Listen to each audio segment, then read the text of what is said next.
ओम नमस्ते जी। आपका स्वागत है आपका अपना चैनल आओ वेद पढ़े में। इस चैनल पर केवल आचार्य प्रदीप कुमार शास्त्री जी का ऑनलाइन व ऑफलाइन शास्त्रीय कक्षाओं के वैदिक व्याख्यान उपलब्ध होंगे। अपने चैनल पर आने वाले वीडियो की सूचना पाना चाहते हैं तो लाइक और सब्सक्राइब करें तथा घंटी के बटन को दबाएं, जिससे कि वीडियो अपलोड होते ही सबसे पहले सूचना पा सकें। वेद पढ़ें पढ़ाएं, सुने सुनाएं, वेद का संदेश घर घर पहुँचाएं।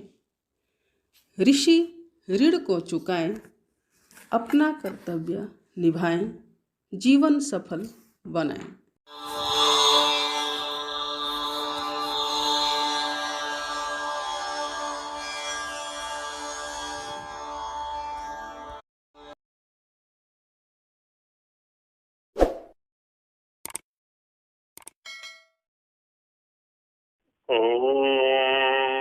भवतु सहनौ भुनक्तु सह वीर्यं करवावहै तेजस्विनावधीतमस्तु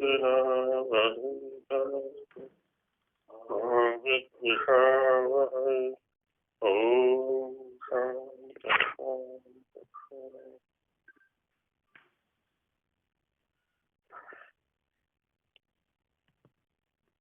त्रिविध तापों की चर्चा की गई थी, जिसके लिए हम मंत्र पाठ के बाद में 3 बार शांति शब्द का प्रयोग करते हैं। तीनों प्रकार के जो ताप हैं, जो दुख हैं, जो क्लेश हैं या कष्ट हैं, वो शांत हो जाए, उनका उपशमन हो जाए। यह ईश्वर से प्रार्थना की जाती है। ईश्वर भी उच्च कोटि का चिकित्सक है, ये बात हम समझ नहीं पाते। हम बाहर के चिकित्सकों को चिकित्सक समझते हैं, जबकि सबसे बड़ा चिकित्सक तो वो हर प्रकार के रोग का वो निदान भी जानता है और समाधान भी जानता है। तो इसीलिए ईश्वर से ही प्रार्थना कीजिए। और जो आंतरिक रोग है, उनकी तो चिकित्सा केवल उसी के पास है और किसी के पास है ही नहीं। शारीरिक रोगों का तो यथाकथित से समाधान कर भी देते हैं बाह्य चिकित्सक, लेकिन आंतरिक रोगों का तो चिकित्सा वही कर सकता है।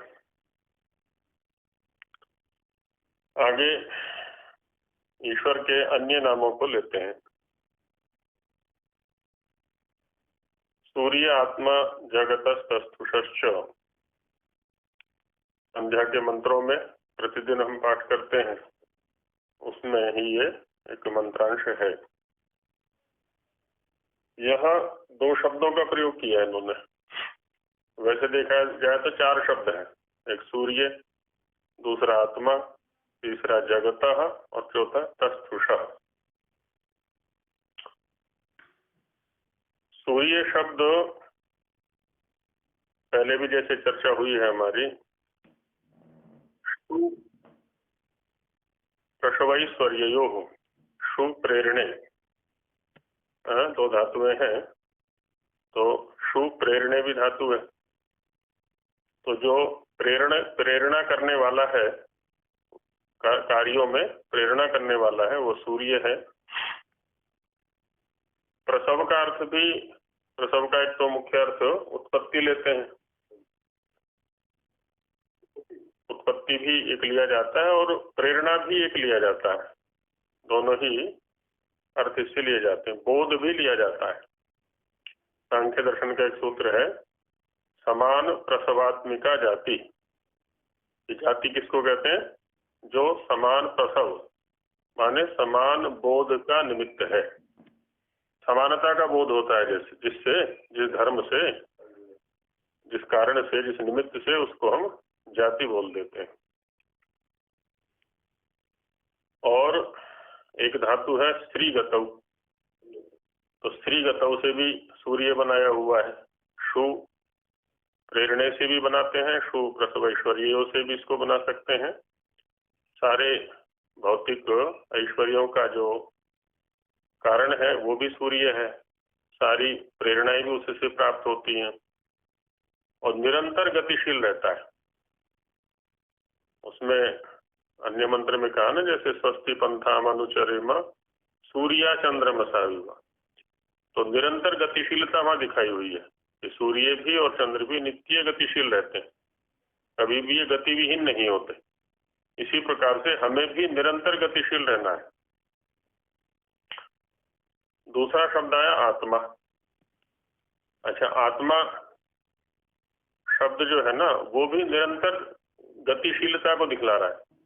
अत सातत्य गमने धातु है यहाँ पर, तो सातत्य, सतत, संतत, इन शब्दों का अर्थ होता है निरंतर, हमेशा, अबाध गति से, अव्याहत गति से चलते रहना। तो जो निरंतर गतिशील है वो आत्मा है। आत्मा माने निरंतर गतिशील रहने वाला।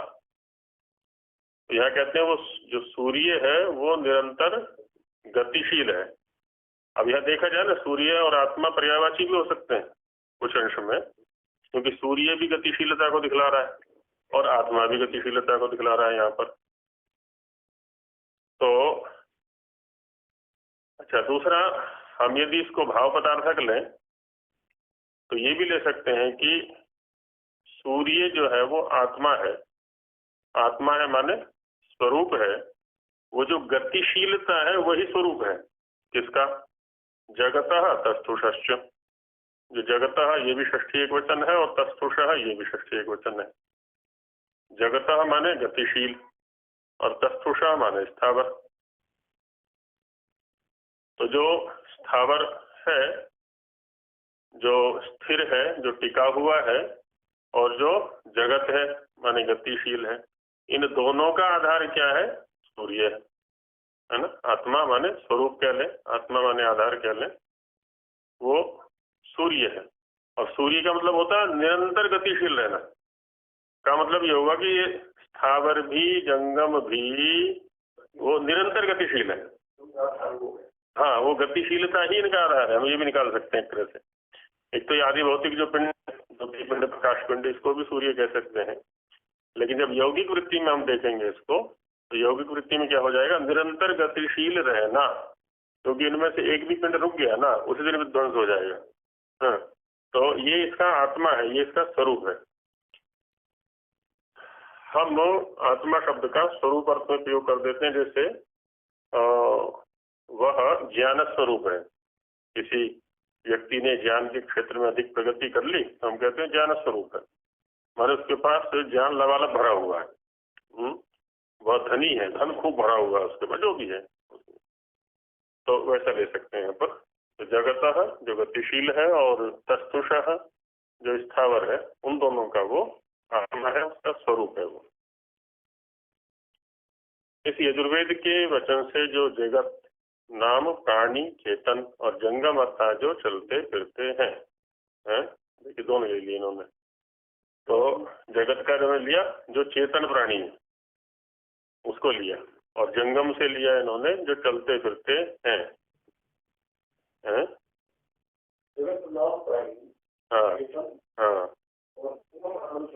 हाँ, ये जगत से निकाला इन्होंने, क्योंकि जगत का मतलब है जहाँ जहाँ गति है, गति वाला जो पदार्थ है वो जगत है। तो उसमें जो चेतन प्राणी है वो भी आएंगे, और इनके अतिरिक्त और जो भी चल फिर रहा है वो सब जगत में आ गया। जैसे पिंड ये नित्य गति कर रहे हैं सारे के सारे, लोक लोकांतर जो भी है, तो इन सबको हम जगत शब्द से कह देंगे। तो अच्छा, दूसरे क्या है? तस्थुषः और प्राणी अर्थात स्थावर, जड़ अर्थात पृथ्वी आदि। अब यहाँ दो प्रकार की दृष्टि हमारी काम कर रही है। तो पृथ्वी की सत्ता अन्य लोकांतरों के सापेक्ष जो वहां देखेंगे तो ये पृथ्वी भी निरंतर गतिशील है, तो इसकी गिनती जगत में हो जाएगी। अच्छा, और दूसरा, जैसे हम आ जा रहे हैं, प्राणी जगत है जो, लेकिन हमने देखा ये पृथ्वी वहीं की वहीं है ना। इसी दृष्टि से क्या है, ये स्थावर में आ गई है, तस्थुषा तस्थिवान उसमें आ गई है। हाँ, तो सापेक्ष बुद्धि लेकर के चलेंगे हम। हाँ? नहीं, यहाँ दो दृष्टियां काम कर रही हैं। एक निरंतर गतिमत्ता। देखिए, देखने वाला तो मैं हूँ, मतलब कोई जो व्याख्याता है वो देख रहा है, अब उसको जैसा दिख रहा है वैसा व्याख्यान कर रहा है वो है? तो यहाँ वो ये देख रहा है, जैसे महाभाष्य में एक चर्चा आई है कि पहाड़ नित्य है। क्या नित्य है? हाँ, पहाड़ नित्य है। क्या नित्य है मैं पूछ रहा हूँ? नहीं है नित्य, लेकिन मेरी अपेक्षा नित्य है। क्या कैसे? क्योंकि मेरी उम्र 100 वर्ष 80 वर्ष, मेरे दादा के समय में भी पहाड़ थे और आगे पोते पाते जो भी होंगे उनके समय में पहाड़ रहेंगे, है ना। तो हमारी उम्र की अपेक्षा वो नित्य है और हम उसके सामने अनित्य है ना। सापेक्ष हाँ वृत्ति हो जाती है। ठीक वैसे ही जब हम लोग लोकांतरों की अपेक्षा से देखते हैं पृथ्वी को, तो ये भी निरंतर गतिशील है। अन्य जो पिंड है वो भी निरंतर गतिशील है। अच्छा, पृथ्वी पर रहने वाले जो प्राणी हैं उनके सापेक्ष देखते हैं, तो हम देखते हैं मकान यहीं कहीं खड़ा हुआ है, कहीं गया ही नहीं, पेड़ यहीं खड़ा हुआ है और हम आ जा रहे हैं निरंतर रूप से। तो ऐसी दृष्टि को लेकर के यहाँ पर सोच सकते हैं इसको।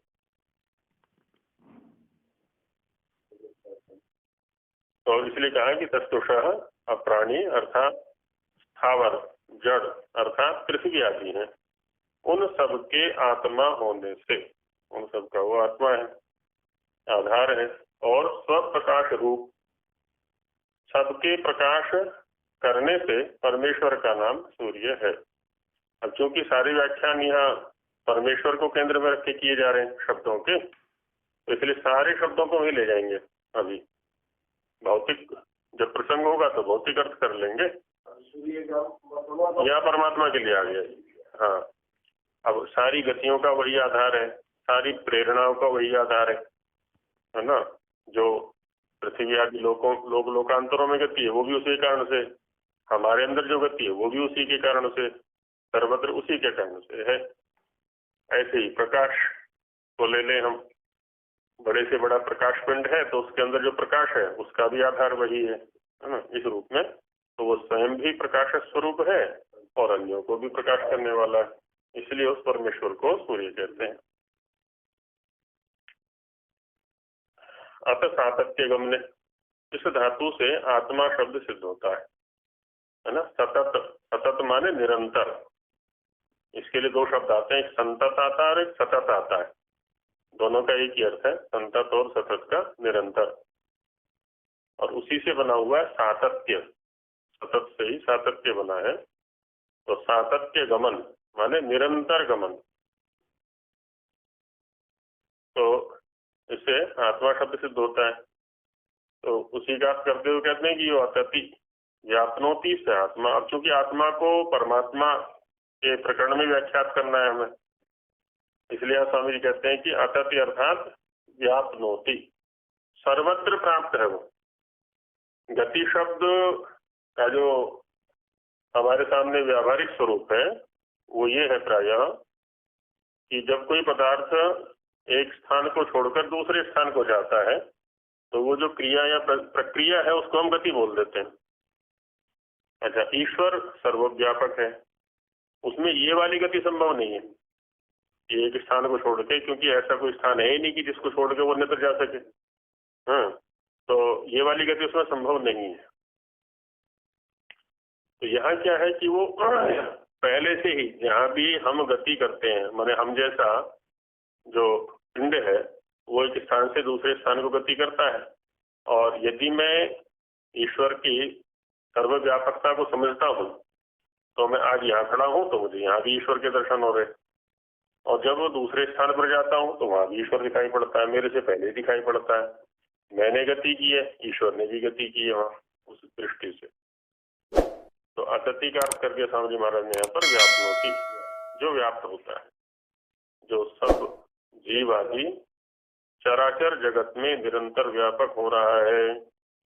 तो जीव आदि जितने भी चराचर जगत हैं उनमें अब जगत शब्द यहाँ विशेषण के रूप में रखा है स्वामी जी ने, तो वो इसको जंगम शब्द से कहा है, उसी को ले लेंगे।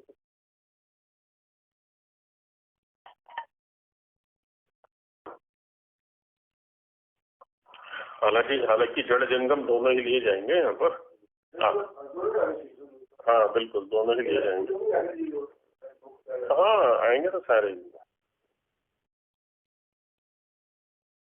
परश्चातो आत्मा च स, तो परमात्मा शब्द सिद्ध कर रहे हैं यहाँ पर। ये आत्मा शब्द से ही परमात्मा शब्द को सिद्ध करना चाह रहे हैं। परश्चातो आत्मा, वैसे पर के स्थान पर परम ज्यादा उचित है, क्योंकि परमात्मा शब्द सिद्ध कर रहे हैं आगे चल के, क्योंकि पर शब्द से सिद्ध करेंगे तो बनेगा परात्मा। परश्चातो आत्मा ऐसा करेंगे तो बनेगा परात्मा, और हमें बनाना है परमात्मा, तो पर के स्थान पर हमें परम शब्द को लेना चाहिए। परश्चातो आत्मा परमात्मा। यह आत्मभ्यो जीवेभ्यः सूक्ष्मेभ्यः परः, और दूसरा परमात्मा शब्द का अर्थ कर दिया स्वामी जी ने। एक तो हो गया कि जो परम माने उत्कृष्ट, सबसे उत्कृष्ट आत्मा है वो परमात्मा है, और दूसरा कह दिया इन्होंने जो जीवों से, आत्मा शब्द का ले लिया इन्होंने यहाँ पर जीव, तो जो जीवों से, जीव माने सूक्ष्म से सूक्ष्म जो सत्ता है परमात्मा के अतिरिक्त, जो अन्य सूक्ष्म से सूक्ष्म सत्ता है, माने प्रकृति सूक्ष्म है दृश्य जगत की अपेक्षा, और उससे आत्मा सूक्ष्म है, और उससे भी फिर परमात्मा सूक्ष्म है। तो इसलिए कहा इन्होंने आत्मभ्यो जीवेभ्यः सूक्ष्मेभ्यः परः, परः माने अति सूक्ष्म, जो इनसे भी अधिक सूक्ष्म है। तो यहाँ आत्मा शब्द को एक तरह से सूक्ष्म जैसे अर्थ में ले लिया स्वामी जी ने, तो उसका परमात्मा, उसका वो परमात्मा कहते हैं। जो उत्कृष्ट कोटि का आत्मा है वो भी परमात्मा है, और इन जीवों से जो अति सूक्ष्म है वो भी परमात्मा है, ऐसा व्याख्यान दिया।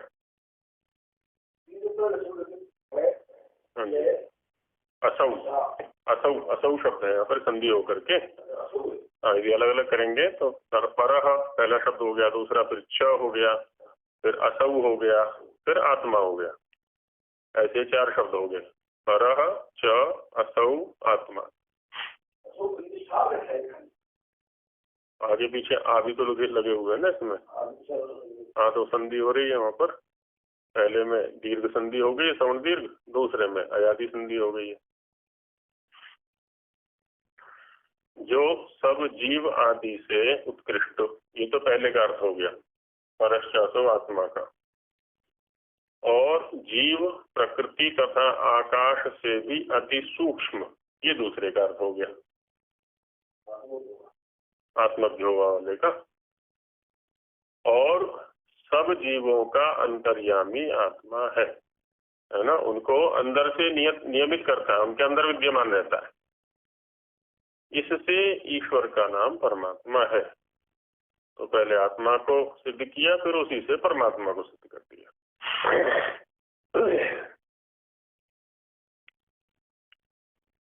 अब यहाँ यौगिक वृत्ति के स्तर पर यदि हम सोचे ना, तो जीवात्मा जो है वो भी परमात्मा हो सकता है कि नहीं?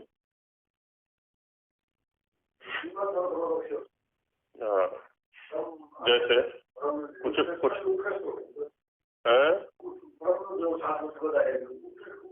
उत्कृष्ट के लिए आ गया, जैसे एक हो गया विद्वान, दूसरा हो गया परम विद्वान, हो गया ना, और वो हम जैसा ही कोई। एक हो गया धनी, एक हो गया परम धनी, एक हो गया बलवान, एक हो गया परम बलवान। तो होता क्या है, जब हम जीवों के स्तर पर सोचते हैं तो वहाँ तातिशय वृत्ति होती है, ये कम, इससे अधिक ये, इससे अधिक ये, इससे अधिक ये। तो जो ऊपर ऊपर वाला है वो परम विशेषण से युक्त हो जाएगा नीचे वाले की अपेक्षा। लेकिन परमात्मा हम एक को ही इसलिए कह देते हैं क्योंकि उससे ऊपर और कोई नहीं है। हम डिग्री बढ़ाते चले जाए तो नीचे वालों से डिग्री बढ़ेगी भी घटेगी भी, तो नीचे वाले की अपेक्षा हम ऊपर वाले को परमात्मा बोल सकते हैं। जैसे परम धनी बोला, परम विद्वान बोला, परम बलवान बोला, वैसे हम उसको परमात्मा भी कह सकते हैं, उत्कृष्ट आत्मा कह लें या परमात्मा कह लें, लेकिन सबसे ऊपर चूंकि वो है इसलिए हम उसी को खाली परमात्मा कहते हैं, है ना। तो दोनों दृष्टियां रख सकते हैं हम इसमें यौगिक वृत्ति में। योग रूढ़ी वृत्ति में तो केवल वही परमात्मा है और कोई परमात्मा नहीं। यदि हम कल को मंच से बात करते हैं तो परमात्मा हम उसी को कहेंगे, खाली नीचे वाले को परमात्मा नहीं कह सकते। लेकिन यौगिक वृत्ति पर दूसरे को सामने रखते हुए, है ना, जैसे हमने विद्वान एक सामान्य, दूसरा उसकी अपेक्षा से ऊंचा विद्वान, तो परम विद्वान कह दिया हमने उसको।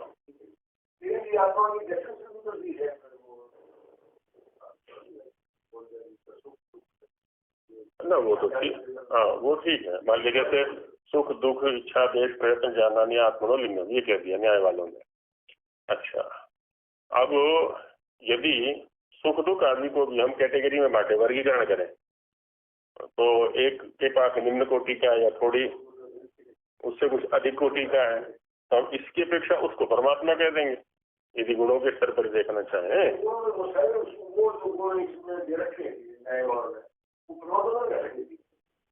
नहीं, मैं वही कहना चाह रहा हूँ कि पहली बात तो होती है किसी भी शब्द को जब हम कहीं अर्थ में ले जाते हैं ना, पहले हमें एक प्रकरण या प्रसंग निश्चित करना पड़ता है।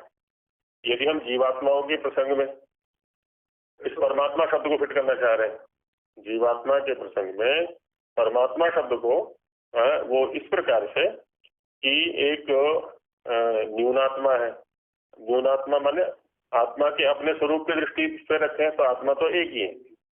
यदि हम गुणों के सापेक्ष उनका व्याख्यान करने जा रहे हैं, एक के पास कम गुण है एक के पास अधिक गुण है, तो जो कम गुण वाला है उसको हमने न्यूनात्मा कह दिया या हीनात्मा कह दिया, और उसके अपेक्षा जो अधिक गुण वाला है उसको हमने अधिकात्मा कह दिया, अत्यात्मा कह दिया या परमात्मा कह दिया। अभी तो चर्चा चल रही है हमारी केवल आत्माओं के स्तर पर चल रही है, लेकिन जब वहां जाएंगे तो वहां तो केवल एक ही है। अच्छा देखिए, एक चीज और है ना, वहां जो परम शब्द जोड़ा हमने, है ना, वहां भी तो इनके सापेक्ष जोड़ा ना। यदि यदि जीवात्माएं सामने ना हो तो वहां परम शब्द का मतलब ही नहीं बनता कुछ, है ना, क्योंकि कोई और है ही नहीं, प्रतिद्वंदी नहीं है ना कोई। हाँ, तो ये रहता है। बाकी सामान्य रूप से हमें परमात्मा उसी को कहना चाहिए, क्योंकि नहीं तो गड़बड़ हो जाएगी। हाँ, सामान्य स्तर पर गड़बड़ हो जाएगी परमात्मा।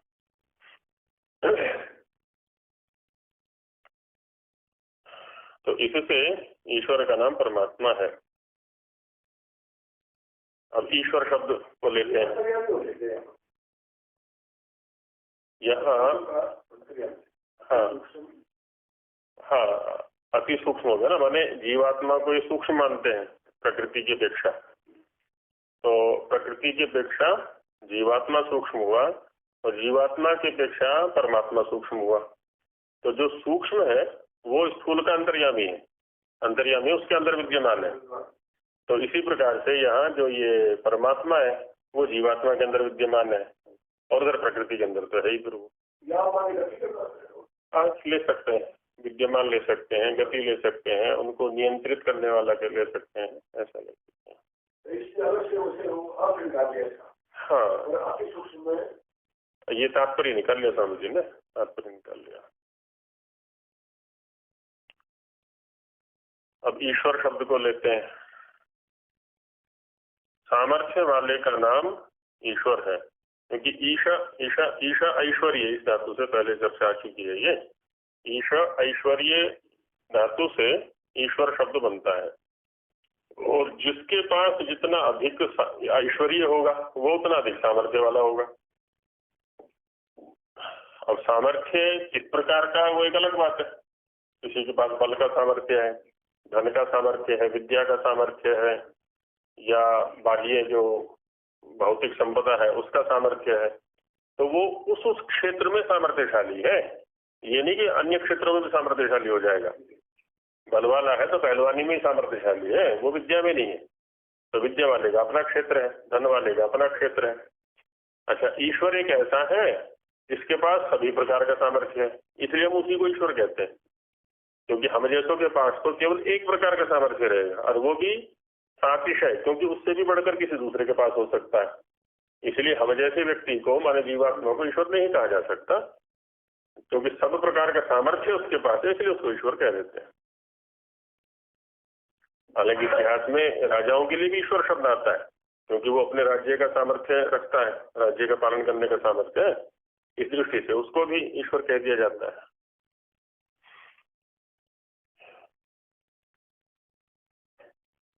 तो सामर्थ्य वाले का नाम ईश्वर है। मान सकते हैं क्योंकि भव्य शब्द जो है वो भी ऐश्वर्य जैसे अर्थ में आता है। हाँ, इसमें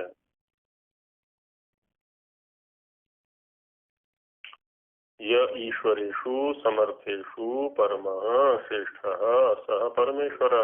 जैसे आत्मा से परमात्मा बनाया, वैसे ही ईश्वर से परमेश्वर को बना रहे हैं यहाँ पर। अब देखिए यहाँ पर ईश्वर शब्द आत्मा के लिए प्रयोग कर दिया स्वामी जी ने। तो जब ये कह रहे ना ईश्वरेषु समर्थेषु, क्योंकि अपने अपने स्तर पर समर्थ है। हाँ, और उनमें जो सर्वोत्कृष्ट है, इसलिए वो परमेश्वर हो गया। अब यहाँ हालांकि एक चीज थोड़ी सी परेशान करने वाली है। परेशान होना चाहे तो, नहीं परेशान होना चाहे तो नहीं परेशान करेगी, परेशान होना चाहे तो। होता क्या है कि जो ये निर्धारण होता है ना, जो छांटना होता है, छटाई जो होती है वो हमेशा सजातियों में होती है, समान जाति वालों में होती है। जैसे गौओं में निर्धारण हम ऐसा नहीं कर सकते, गौओं में बकरी दूध देने वाली है, गौओं से बकरी का निर्धारण नहीं कर सकते। हम क्या करेंगे, गौओं में जो काली गाय है वो अधिक दूध देने वाली है ना। मनुष्यों में जो देवदत्त मनुष्य है वो अधिक दौड़ने वाला है। हम ये नहीं कह सकते कि मनुष्यों में घोड़ा अधिक दौड़ने वाला है। निर्धारण प्रजातियों में होगा हमेशा, है ना। बात पकड़ में आ रही है ना। अच्छा, अब यहाँ कह रहे हैं कि ईश्वरों में या ईश्वर, अब ये पहले वाला ईश्वर कौन सा है, अब जो दूसरा वाला ईश्वर है वो कौन सा लेंगे फिर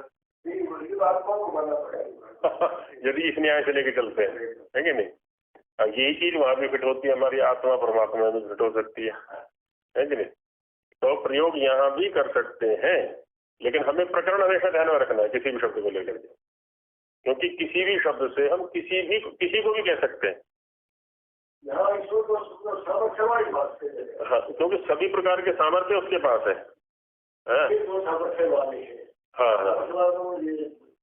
सारे हैं, लेकिन इनके पास अपने अपने स्तर का सामर्थ्य है और अपने अपने क्षेत्र का क्षुद्र सामर्थ्य है, छोटा सामर्थ्य है। संपूर्ण सामर्थ्य इसके पास कभी नहीं हो सकता। इसका हम इस प्रकार से देख सकते हैं, क्योंकि इसके पास कितना भी सामर्थ्य हो जाए, ये और अधिक सामर्थ्यशाली होने के लिए प्रयत्न करता रहता है हमेशा। धन वाला धन के लिए प्रयास करता है, बल वाला बल के लिए करता है, विद्या वाला विद्या के लिए हमेशा करता रहता है।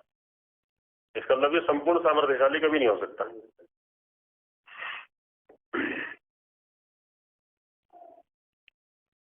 अर्थात समर्थों में समर्थ, जो ईश्वरों का ईश्वर अर्थात समर्थों में समर्थ। ईश्वर का अर्थ यहाँ पर समर्थ यह लिया, जिसके तुल्य कोई भी न हो, है ना, ये ईश्वर में जाता है। अब यहाँ जीवात्माओं के स्तर पर जो ईश्वर है वहां तो तुल्यता रहेगी एक ही दूसरे के साथ में, उससे बड़ा भी रहेगा छोटा भी रहेगा।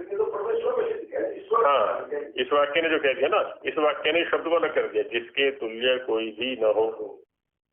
अब सामर्थ्यशाली रह जाए अपने अपने स्तर पर, पूरी पृथ्वी का भी सामर्थ्य उसको मिल जाए, है, लेकिन ईश्वर के तुल्य दूसरा नहीं हो सकता। माने हमें ऐसा सामर्थ्यशाली ढूंढना है जिसके तुल्य भी ना हो कोई। हाँ, अधिक की तो बात अलग है, तुल्य भी ना हो, तो केवल परमेश्वर है, उसका नाम परमेश्वर है।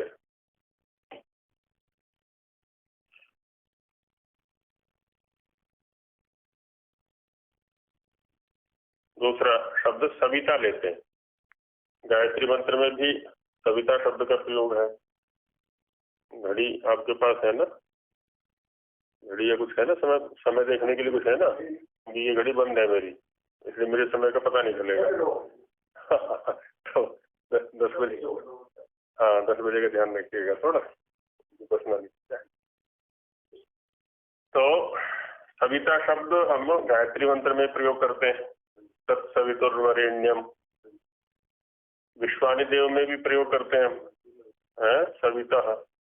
जो विश्वानि देव में है वो संबोधन का है। देखिए विभक्तियों में भी, विभक्तियों से अर्थ में कितना अंतर पड़ता है।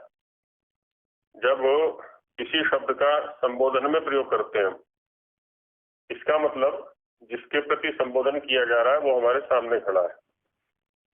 और जब किसी शब्द का षष्ठी में प्रयोग करते हैं, इसका मतलब वो हमारे सामने नहीं है, वो परोक्ष है। अब गायत्री मंत्र में जो सविता है वो परोक्ष है, वहाँ षष्ठी का प्रयोग है।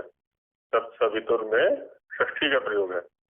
यहाँ हम उस सविता के भर्ग का वर्ण करें, उसका ध्यान करें, ऐसा आ रहा है। वो सविता हमारे सामने नहीं है, लेकिन विश्वानि देव में क्या सविता है, वो सामने है ना। उसको प्रत्यक्ष रखते हुए प्रार्थना की जा रही है ना, ऐसा रहता है।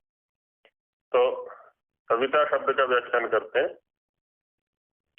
शुई अभिषवे, शूंग प्राणी गर्भ विमोचन। दूसरा शूंग है, पहला शुई है। पहले में ह्रस्व उकार है, दूसरे में दीर्घ उकार है। तो शुई अभिषवे और शूंग प्राणी गर्भ विमोचन। प्रसव शब्द भी दोनों से बन सकता है वैसे तो, है ना। अभिषव का अर्थ होता है निचोड़ना मुख्य रूप से। जैसे हम किसी औषधि को कूट करके उसका रस निचोड़ते हैं, है ना। नींबू को निचोड़ना है या किसी का भी जो निचोड़ना शब्द हिंदी में है ना, तो उसके लिए अभिषव शब्द का प्रयोग होता है। और दूसरा है ये प्रसव शब्द, है ना। प्रसव शब्द का जो मुख्य प्रयोग है वो प्राणी गर्भ विमोचन के लिए है। माने गर्भ जब परिपक्व हो जाता है, जब वो बाहर आता है मुख्य रूप से, उसके लिए प्रयोग कर देते हैं। प्राणी गर्भ विमोचन, प्राणी संबंधी जो गर्भ है उसका विमोचन होना, उसका छोड़ना, उसको अलग करना, इस अर्थ में प्रसव शब्द का प्रयोग आता है। इन धातुओं से सविता शब्द सिद्ध होता है, दोनों से ही सिद्ध कर सकते हैं। अभिषवः प्राणी गर्भ विमोचनम च उत्पादनम। तो अभिषव और प्राणी गर्भ विमोचन, इन दोनों शब्दों का अर्थ देते हैं स्वामी जी यहाँ पर उत्पादनम।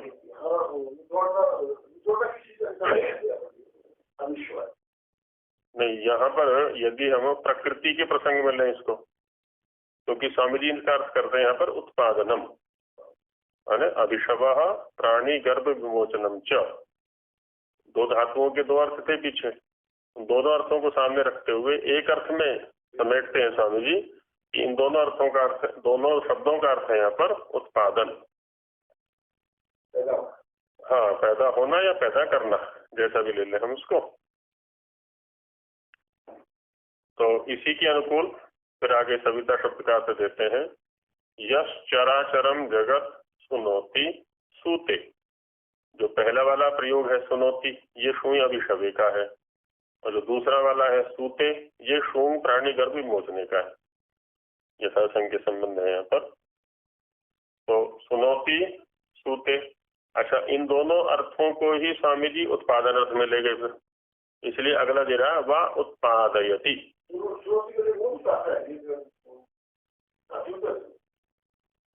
क्या करने के लिए? वो श्रृणोति, सुनने अर्थ में, श्रृणोति है वो, हाँ, वो श्रृणोति है।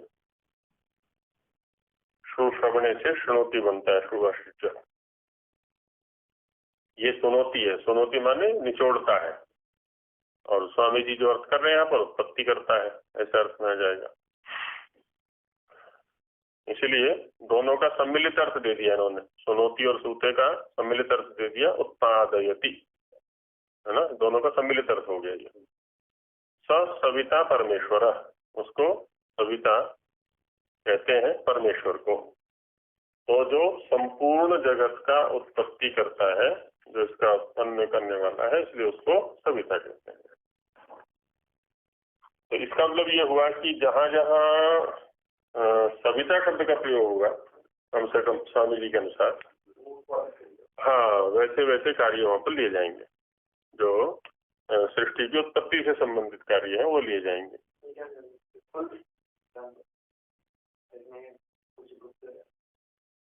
अभी देखते हैं।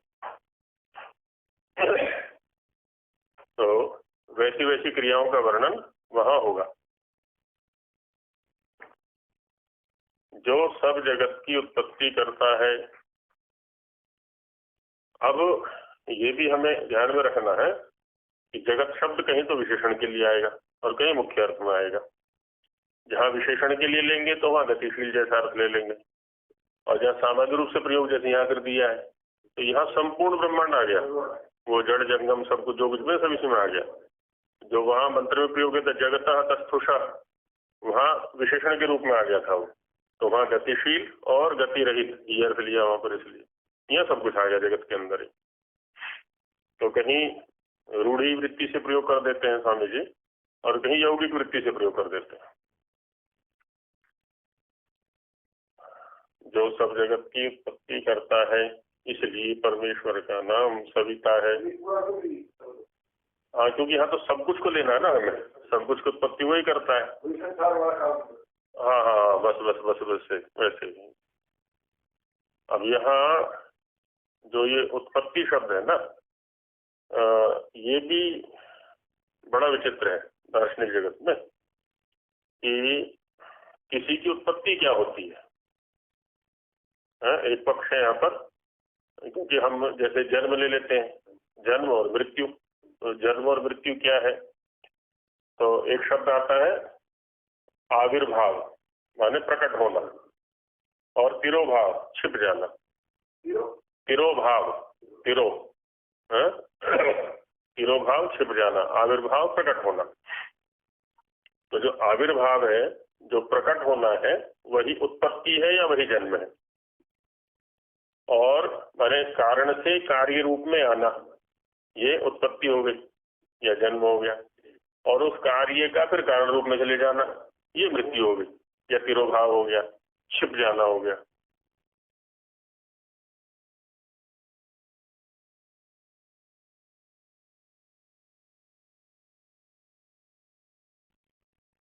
कभी किसी विशाल वृक्ष को देखें, वट वृक्ष है, पीपल के वृक्ष हैं, कितने कितने विशाल हैं ये। अब क्या है यहाँ जो इसकी उत्पत्ति है, वो उत्पत्ति प्रक्रिया क्या है वहां पर, कैसे उत्पन्न हो रहा है वो। मैंने पहले वो छोटा सा था, अंकुरित था, अंकुरण हुआ था, और फैलते फैलते मैं कहाँ से, उसमें जो सामग्री है वो कहाँ से आ रही है, जो सामग्री है उसको विशाल बना दिया। इस शरीर को देख ले, ये शरीर पहले 1 किलो का था ये, है ना, उससे पहले 100 ग्राम का रहा होगा, या 10 ग्राम का, या उससे बहुत छोटे, है ना। और फिर ये मतलब ये बढ़ा कैसे, ये सामग्री कहाँ से मिलती रही हुई। अब हुआ क्या कि सामग्री का संकलन होता रहा, जुड़ती रही सामग्री, जुड़ती रही, ये बढ़ता रहा बढ़ता रहा बढ़ता रहा बढ़ता रहा। तो सब जगह यही चल रहा है बस, है ना। इसी को हम आविर्भाव तिरोभाव, उत्पत्ति नष्ट होना, मृत्यु जन्म मृत्यु, ये कह देते हैं उसी को।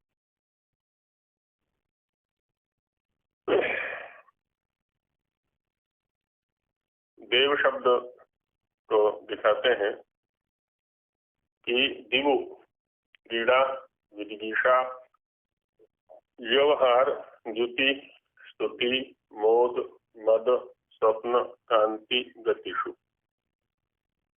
तो क्रीड़ा शब्द तो प्रसिद्धि है, और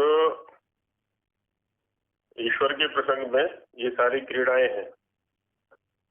हम किसी कार्य को करने चलते हैं तो बड़ा प्रयत्न करना पड़ता है आरंभ में, लेकिन जैसे ही वो क्रिया हमारे अभ्यास में आ जाती है तो वो हमारे लिए क्रीड़ा बन जाती है, ठीक है ना। अब उसके लिए कोई ना वहाँ भय है ना अतिरिक्त प्रयत्न है, बस वो स्वाभाविक रूप से हो रही हो।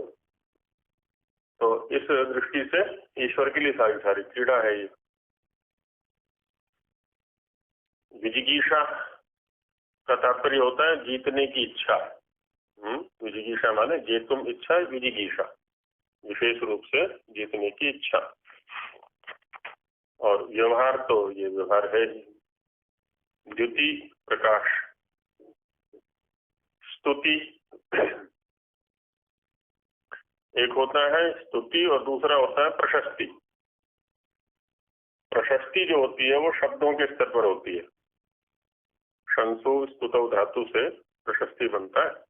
तो जो शब्दों के स्तर पर हम कीर्तन करते हैं, कीर्तन माने किसी का गुणगान करें, किसी का उल्लेख करें, जो भी है वो प्रशस्ति में आता है। और भावनाओं के स्तर पर जब हम किसी का कीर्तन करते हैं तो वो स्तुति कहलाती है। स्तुतो वो स्तुति है। साम वेद में स्तुति है।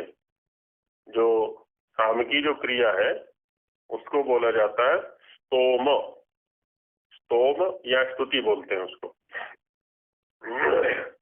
इसलिए वहां आया है साम भी स्तुवंती, कि साम के द्वारा स्तुति की जाती है। और जो ऋचाएं हैं, माने जो इसकी है ऋग्वेद के जो मंत्र हैं, तो वहां पर क्या होता है प्रशस्ति। वहां जो शब्द है तो विशेष रूप से ऋग्भी शंसन्ति, ये काठक संहिता का वचन है कि ऋग्भी शंसन्ति, ऋचाओं के द्वारा हम शंसन करते हैं। हाँ, जो मंत्र है ना, ऋचा, जिनको हम ऋचा कहते हैं, उनके द्वारा शंसन होता है, शब्दों के स्तर पर कीर्तन होता है। यजुर्भिर यजंती, और यजुओं के द्वारा यजन। और साम भी स्तुवंती, साम के द्वारा स्तुति की जाती है। अथर्व भी जपंती, और अथर्वों के द्वारा जप किया जाता है। ऐसा काठक संहिता में ये वो वर्गीकरण किया हुआ है। तो साम का जो विषय है वो स्तुति का हो जाता है। और गहराई में पहुंच जाना ज्ञान का।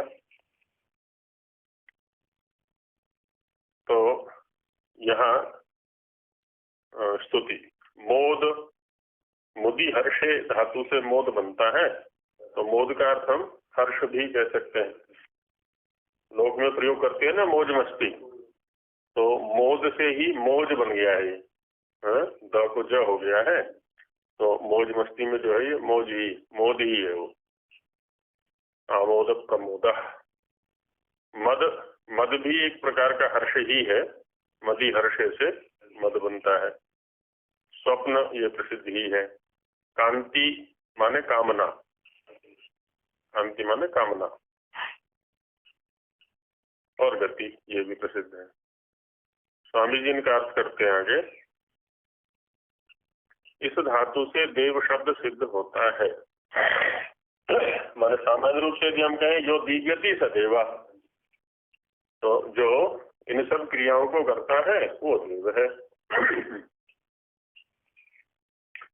क्रीड़ा, जो शुद्ध जगत को क्रीड़ा कराने, है ना, सारे जगत की जो क्रीड़ा है, जैसे हम लट्टू को घुमा रहे हैं, खिलौनों को घुमा रहे हैं, बस वैसी क्रीड़ा चल रही है, स्वाभाविक बस। हाँ, क्रीड़ा है उसके लिए। एक व्यक्ति प्रथम बार कोई आयोजन करता है, प्रोग्राम करता है, तो उसके पसीने छूट जाते हैं। और एक व्यक्ति बार बार कार्यक्रम करता है, कोई आयोजन करता है, उसके लिए क्रीड़ा बन जाती है। खेल चाहे वो 1000 आदमियों कर ले, चाहे 5000 का कर ले, 10,000 का कर ले, उसके लिए खेल उसमें फर्क नहीं पड़ता। और दूसरा जो पहली बार कर रहा है तो 100 आदमियों का भी करेगा तो उसके पसीने छूट जाते हैं, ये कैसे होगा, ये कैसे होगा, आदि आदि जो भी है।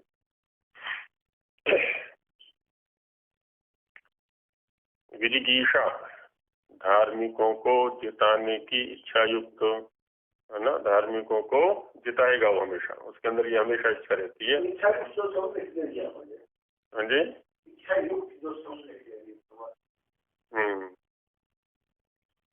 नहीं, उसमें ये है कि ईश्वर के स्तर पर क्या घटना घट रही है।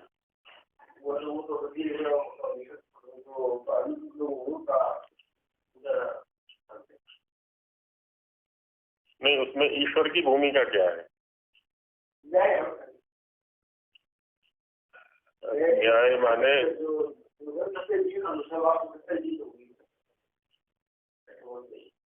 हाँ, तो नहीं होता क्या है वास्तव में, तो ईश्वर के स्तर पर क्या घटना घट रही है, इसकी व्याख्या एक जीव के लिए बड़ा कठिन काम है। और होता क्या है, हर जीव चाहे जितनी भी उत्कृष्ट कोटि का है, चाहे ऋषि है चाहे जो भी है, वो अपने स्तर से ईश्वर की व्याख्या करता है, जो घटनाएं घट रही हैं उनको देख करके। इतना ही होता है खाली। तो जैसे पीछे चर्चा कर चुके हैं कि जो अच्छे मार्ग पर चलता है तो उसके अंदर उत्साह उत्पन्न करता है, आदि आदि जो भी है ना, वो है। तो यहाँ ये भाव देना एकदम आवश्यक है धर्म में प्रवृत्ति कराने के लिए कि ईश्वर भी तुम्हारा सहयोगी है, क्योंकि ईश्वर हमेशा धर्ममय कार्य करता है। जितने भी कार्य हैं वो सारे धर्मयुक्त कार्य हैं, अधर्मयुक्त कोई कार्य नहीं है। इसलिए आप भी यदि ईश्वर के अनुकूल काम करोगे तो आपकी इच्छा तो वहां आएगी, ईश्वर की इच्छा भी आपके साथ में लगी हुई है। इस रूप में ले लेंगे इसको।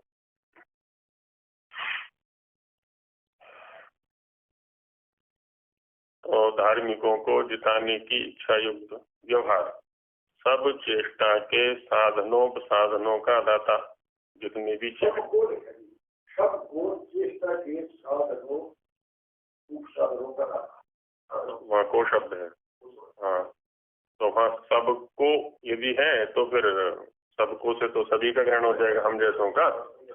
और यदि को हटा देते हैं तो फिर वो साधन के साथ चला जाएगा सब शब्द। फिर वो साधन माने सारे साधनों को देने वाला है ना, फिर उस साधन के लिए चला जाएगा। हाँ, साधन उपसाधनों का दाता, साधन और उपसाधनों का दाता। तो साधन वो हो गए जिनका किसी क्रिया के साथ में मुख्य संबंध है, और उपसाधन वो हो गए जिनका परंपरा संबंध है ना। जैसे शरीर के अवयव तो हम कह दिया हाथ है, पैर है, और उपावयव या उपांग अंगुली हो गई, अंगूठे हो गए, क्योंकि अंग के भी अंग हो गए वो सहयोगी है। गाड़ी हमारे यहाँ आने का प्रमुख साधन हो गया, और गाड़ी के जो पुर्जे हैं वो साधन हो गए वहां पर, वो सहयोगी साधन दूसरे हो गए वहां पर। तो उपसाधनों का दाता द्युति, स्वयं प्रकाश स्वरूप है ना, क्योंकि द्युति का अर्थ होता है प्रकाश। तो सारा जो प्रकाश है वो उसी के पास है और उसी के कारण से अन्यों को मिलता है। तो जो स्वयं प्रकाश स्वरूप, सबका प्रकाशक, प्रकाश का ये स्वाभाविक गुण होता है कि वो स्वयं तो प्रकाशित होना ही है, उसको स्वयं की सत्ता का आभास तो वो कराता ही है, साथ ही दूसरों को भी प्रकाशित वो करेगा, उसको प्रकाशित किए बिना रह नहीं सकता। ये स्वाभाविक गुण है, विद्या का भी यही गुण है और प्रकाश का भी ये गुण है। स्तुति, प्रशंसा के योग्य है, बाकी तो और किसी की प्रशंसा क्या करनी है, और कोई प्रशंसा के योग्य है भी नहीं। और प्रशंसा का तात्पर्य मक्खन लगाना नहीं है, गुणों का कीर्तन है। अच्छा, उस प्रशंसा से या उस गुण कीर्तन से उसका तो कोई बनने बिगड़ने वाला है नहीं। हम उसको अपशब्द कहें तो और अच्छे शब्द कहें तो उससे कोई उसका न बनने वाला न बिगड़ने वाला है। उसका प्रभाव जो भी है वो हमारे ऊपर ही पड़ेगा, केवल ईश्वरी नहीं। ये हम पारस्परिक व्यवहार पर भी देख सकते हैं। हम दूसरे की निंदा करते हैं ना, उसका यत्किंचित प्रभाव मेरे ऊपर भी पड़ता है, उल्टा ही पड़ता है, नकारात्मक। अच्छा, प्रशंसा करेंगे, उसके गुणों की प्रशंसा करेंगे तो वो गुण मेरे अंदर आएंगे, खुशी होती है, प्रसन्नता होती है, स्वयं को भी उत्साह मिलता है। तो इसलिए सकारात्मक चिंतन से ही युक्त हमें रहने का प्रयास करना है। तो स्तुति प्रशंसा के योग्य, मोद, आप आनंद स्वरूप और दूसरों को आनंद देने हारा। हाँ, वो हमेशा आनंद स्वरूप है और हम भी रह सकते हैं। हम, समस्या क्या होती है ना हमारे साथ, हम फिजूल की जिम्मेदारियों का बोझ बहुत बढ़ा लेते हैं। इसकी भी जिम्मेदारी मेरे ऊपर, इसकी भी मेरी, इसकी भी मेरी, इसकी भी मेरी। हाँ, और यदि बांट दें उसको, उसकी सत्ता का मालिक वो है, उसकी सत्ता का मालिक वो है, मैं किसका हूँ, तो हम प्रसन्न भी रह सकते हैं। कर्तव्य करें वो एक अलग बात है, कर्तव्य सबके प्रति हैं हमारे, तो उसमें फालतू की जिम्मेदारी किस लिए ढोनी है। तो आप आनंद स्वरूप और दूसरों को आनंद देने हारा, सबको भी। अब आनंद होगा, अब यहाँ भी देख लेना, कोई किसी व्यक्ति का स्वभाव प्रसन्न रहने का है तो उसके पास में जो भी आएगा ना वो भी स्वाभाविक रूप से प्रसन्न हो जाएगा। और कभी दूसरा व्यक्ति जब दुखी होगा ना तो वो सोचेगा चलो उसके पास चलते हैं तो थोड़ा मन हल्का सा हो जाएगा हमारा। अच्छा, कोई मनुष्य टाइप का होगा हमेशा दुखी सा रहेगा, हमेशा रुआ सा रहेगा, उसके पास कोई भटकना नहीं चाहेगा। कोई दूसरा आएगा तो वो भी मनोज हो जाएगा बेचारा, वो दूर दूर रहते हैं उससे, स्वाभाविक बात है। हाँ, वो होती है दूसरों की निंदा करना, दूसरों के दोष निकालना, आदि आदि जो भी नकारात्मक मुख रहता है, तो सब दूर रहना चाहते हैं। तो जब हमारे स्तर पर ये स्थिति है तो फिर ईश्वर के स्तर पर क्या होगा? माने क्रिया की प्रतिक्रिया है, जो हम है ना वही हमें दिखता है सारे संसार में। ये आनंद देने हारा, मदोन्मत्तों का ताड़ने हारा, है ना, जो मद से उन्मत्त हो जाते। मद जो है ना वो कई प्रकार का होता है। धन मद होता है, धन का घमंड जिसको बोल देते हैं। हाँ हाँ हाँ हाँ, वही वही वही। ऐसे ही बल मद होता है, और सबसे भयंकर मद होता है विद्या मद। ये बड़ा परेशान करता है। अच्छा, किसी किसी को उपासना मद भी हो जाता है, उपासना का भी घमंड की मैं बहुत बड़ी उपासना करता हूँ, मैं बड़ा उपासना, ये सारे नास्तिक हैं, ये सारे ये। भाई तू जो कर रहा है उसका लाभ तुझे मिलेगा ना, और जो कर रहा है उसकी मट्टी प्लीज क्यों कर रहा है दूसरों की निंदा करके? उपासना का मतलब ये तो नहीं ना दूसरों की निंदा कर दूं, है अपने स्तर पर प्रयत्न कर, कोई गलत बात है। तो ये मद कुछ भी है वो परेशान करता है। हाँ, कैसा भी है।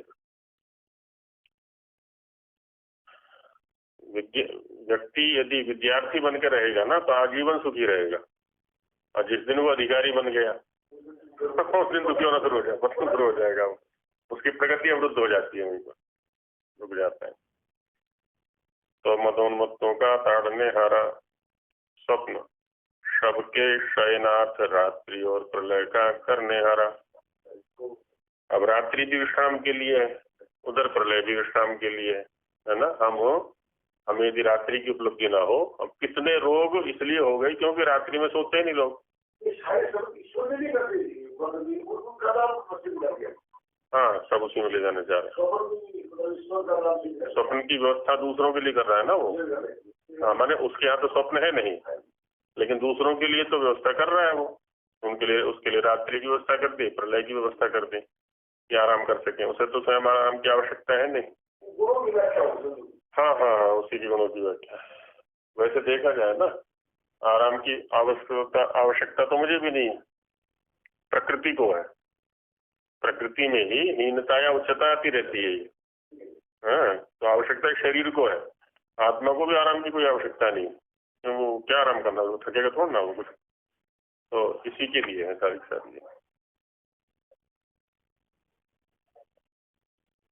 तो इसलिए कहा कि सबके शयनाथ रात्रि और प्रलय का करने हारा।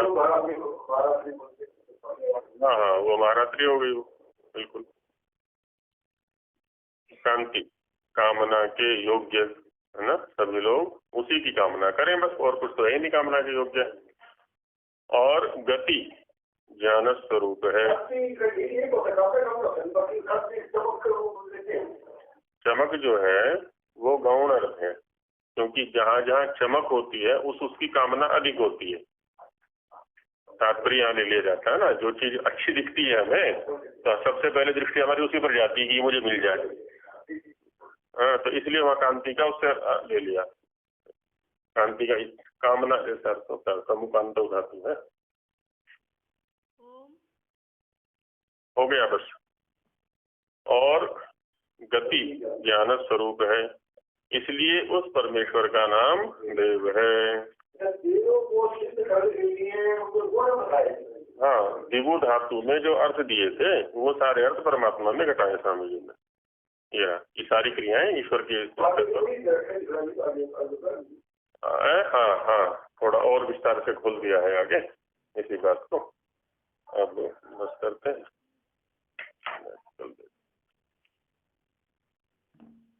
ओम सहनावतु सहनौ भुनक्तु सह वीर्यं करवावहै तेजस्विनावधीतमस्तु मा विद्विषावहै।